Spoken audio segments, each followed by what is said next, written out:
Assalamualaikum warahmatullahi wabarakatuh. Di sini saya mewakili kelompok 6 akan menjelaskan tentang merger, akuisisi, dan konsolidasi bank. Sebelumnya perkenalkan terlebih dahulu.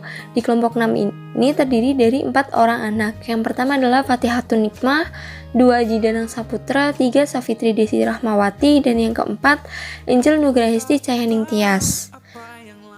Mari kita simak penjelasannya. Merger merupakan proses difusi atau penggabungan dua perseroan atau lebih dengan salah satu di antaranya tetap berdiri dengan nama perseroannya, sementara yang lain lenyap dengan segala nama dan kekayaan yang dimasukkan ke dalam perseroan yang tetap berdiri tersebut dengan atas dasar hukum. Selanjutnya adalah jenis-jenis merger. Yang pertama ada merger horizontal, yang kedua merger vertikal, yang ketiga merger konglomerat, dan yang keempat merger kongenerik. Tujuan dari merger sendiri yaitu yang pertama adalah pertumbuhan atau diversifikasi, yang kedua meningkatkan dana, dan yang ketiga meningkatkan keterampilan perusahaan. Konsolidasi bank, perpaduan dua atau lebih perusahaan menjadi perusahaan baru, di mana perusahaan baru itu mengambil alih semua hak dan kewajiban masing-masing perusahaan yang didirikan. Berikutnya adalah karakteristik dan ciri-ciri konsolidasi. Yang pertama, terdapat peleburan dua atau lebih perusahaan dengan membentuk perusahaan baru.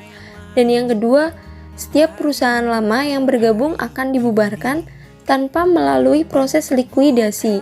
Dan yang ketiga, perusahaan baru yang digabung oleh beberapa perusahaan harus memiliki badan hukum yang baru. Selanjutnya adalah tujuan konsolidasi.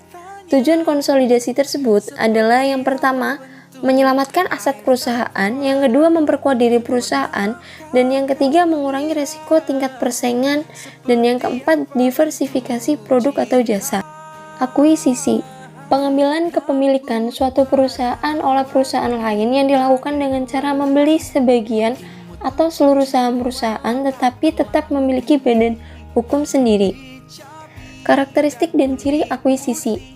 Yang pertama adalah proses akuisisi perusahaan berbentuk PT dilakukan dengan mengambil alih mayoritas saham. Yang kedua, perusahaan yang diakuisisi akan tetap berdiri namun kegiatan operasionalnya dikendalikan oleh pengakuisisi. Dan yang ketiga, UD, CV, dan firma merupakan proses akuisisi yang dilakukan dengan mengambil alih mayoritas aset. Tujuan dari akuisisi tersendiri yaitu yang pertama menambah sinergi perusahaan, kedua memperluas pangsa pasar, dan yang ketiga memperkuat bisnis utama, dan yang keempat melindungi pasar, serta yang kelima mengakuisisi produk tertentu. Itulah penjelasan tentang merger, akuisisi, dan konsolidasi bank. Sekian dari saya, apabila ada kesalahan mohon maaf. Wassalamualaikum warahmatullahi wabarakatuh.